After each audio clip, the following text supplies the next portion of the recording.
சிவகங்கை மாவட்டம் பிள்ளையார்பட்டியில் இருக்கிறதான் புகழ்பெற்ற ஸ்ரீ கற்பக விநாயகர் திருக்கோவில்.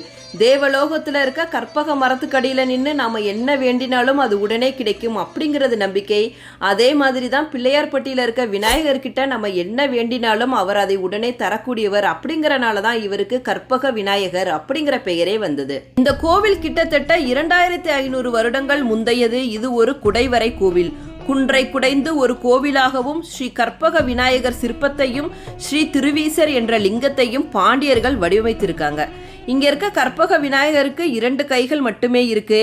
கைகளில் அவருக்கு பிடித்த மோதகங்களை வைத்திருக்கவில்லை. அதற்கு பதிலாக யோக நிலையில உலக நன்மைக்காக கையில் லிங்கத்தை வைத்து ஞான தவம் புரியும் யோக விநாயகராக இருப்பதால் கேட்ட வரங்கள் எல்லாம் எளிதில் கிடைத்துவிடும். வடக்கு திசை நோக்கி இருக்கும் வலம்புரி விநாயகர் தான் பிள்ளையார்பட்டி விநாயகர். வலம்புரி விநாயகரை வணங்குபவர்களுக்கு வெற்றி மேல் வெற்றி கிடைக்கும்.